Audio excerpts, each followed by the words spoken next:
All right, welcome back for topic 4.4, role of political party systems. Learning objectives for this topic is explain how political party systems and memberships link citizen participation to policy making. All right, so now we can describe the political party systems in each of the course countries, which is the topic of 4.3. Now we need to think more in terms of linkage institutions. So let's dig into the countries. Starting with China. In China, one party, as you are well aware of at this point, the Communist Party of China, has controlled the government and the military since 1949, while minor parties have limited power to fill minor political offices. China is an example of an authoritarian regime in which people have little to no impact on policy making. Policy making is entirely in the hands of the Communist Party, and in effect, China is a one political party state. The Communist Party does allow 8 minor parties at the national level to exist. The parties must agree to the dominance or leading role of the Communist Party, or they will be disbanded by the Communist Party. These minor parties may participate in the National People's Congress, but their participation is vetted by the CCP. Now, there's no direct elections at the national level in China. The CCP selects the president from within their own ranks. One important thing to make note of here is that prior to 2012, China's leadership and decision-making within the Communist Party tended to be collective decision-making among party members within the standing committee of the Politburo, or the top members of the Communist Party. But since 2012, more and more power now rests in the office of the president. So, as you can see, the only political party that links citizens to policy making would be the CCP, or the Chinese Communist Party, as individual politicians prove themselves in village, county, province, and national roles. They may have an opportunity to move up within the CCP and have more influence on policymaking. But the average citizen has no influence, as they don't elect these individuals once they start moving up the party hierarchy, because the individuals are appointed from within the CCP. Moving on to Iran. Iran lacks formal political party structures. Parties operate as loosely formed political alliances with questionable linkage to constituents. The 1979 Constitution of Iran does recognize quote-unquote freedom of association, or the formation of parties, societies, political or professional associations, as well as religious societies. These groups may be Islamic or pertaining to one of the recognized religious minorities, provided that they do not violate the principles of independence, freedom, national unity, the criteria of Islam, or the basis of the Islamic Republic of Iran. However, there's no clear direction or rules listed in what would be Article 26 of the Iranian Constitution that provides for freedom of association. So in 1981, a party's law was created, and the law specifies what a political party is and defines the conditions according to which political parties can establish and operate. First of all, political parties need to get a permit from the Interior Ministry. According to Article 10 of the party's law, a special commission known as the quote-unquote Article 10 Commission should be established to do the duties specified in party law and to supervise the performance of the party's law. The commission comprises one Interior Ministry official, 2 parliamentarians, and 2 representatives of the judiciary. It has the right to issue party permits and dissolve those parties which act against the law.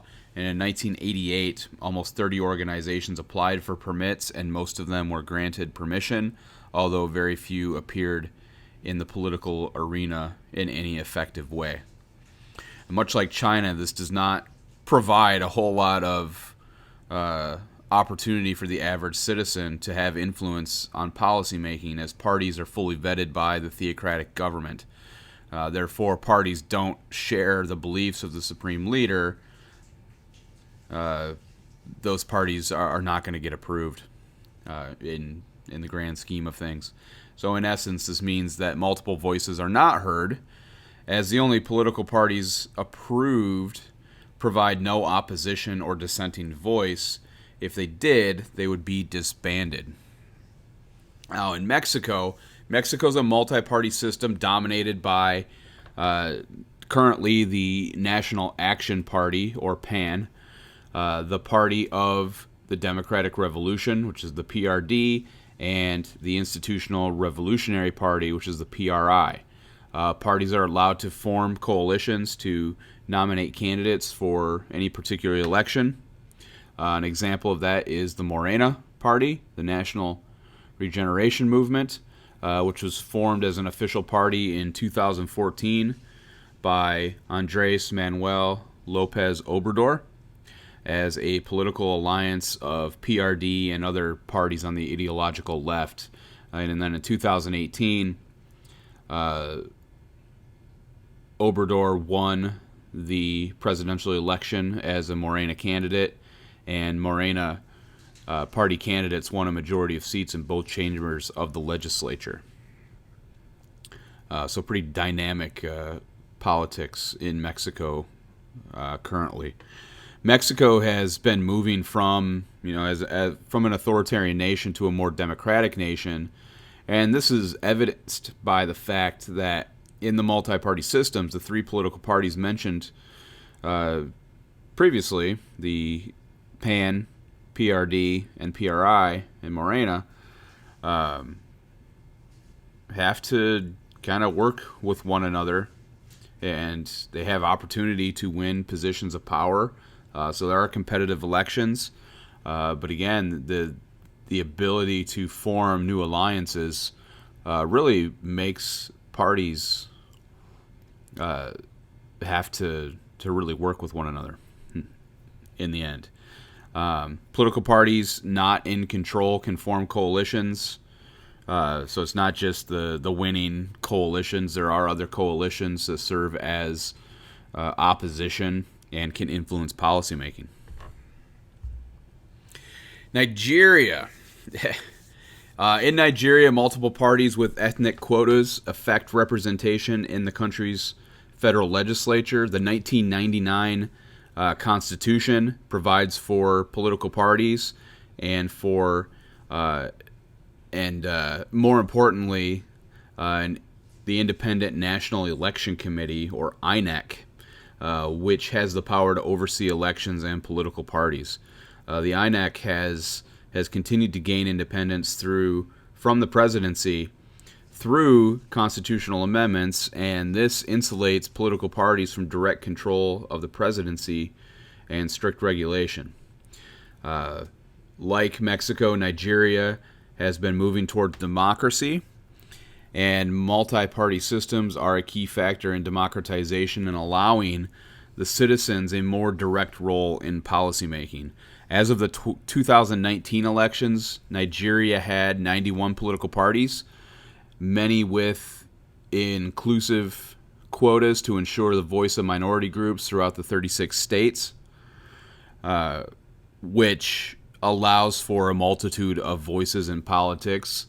However, there are limitations to the ability of the average citizen to participate or impact politics through participation. So just having political parties themselves are not the be-all, end-all of political participation. So the recent process of deregistering political parties has been one of the ways that has limited the ability of citizens to participate. So in 2019, there was a high number of political parties running candidates for both national and state elections, and it led to numerous complaints from Nigerian voters that the ballots for the president were too long. There were 71 candidates.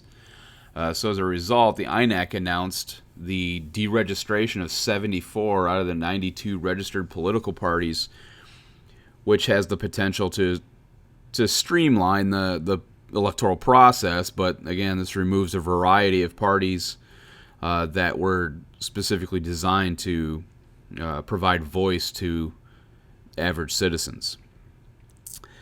And then finally, with Nigeria, no one can run for election in Nigeria unless they are part of a political party, and parties require those candidates to pay for inclusion in the party. This means that only the wealthiest of individuals can run, and it prohibits the average Nigerian from running for political office. In Russia, one party has been dominating recent elections. Diminished representation of smaller parties occurs because of changing threshold rules. The elimination and the reinstatement of single-member districts has affected regional parties and the representation of independent candidates. Technically, Russia is an example of a multi-party system, but rules regarding political parties align more with characteristics of a one-party system, similar to China. As an example, from 2008 to 2012, there were only 7 political parties in Russia, and every new attempt to create new independent parties was blocked by the party in power, which is United Russia. After 2012, the number of parties increased to 48 parties as a result of a European court decision, but as of 2017, only 6 of the 48 parties are represented in the State Duma, which is the only directly elected part of the legislature. Of those 6, the only party with a majority is United Russia with 340 of the 450 seats.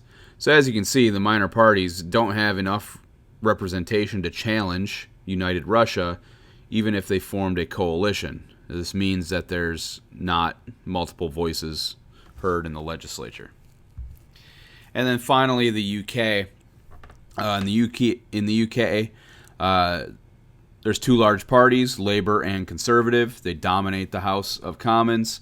In the United Kingdom, single-member district plurality elections diminish minor party representation. Single-member districts allow regional parties to win legislative seats. As a procedural democracy or a liberal democracy, the UK has a multi-party system that allows for a multitude of voices.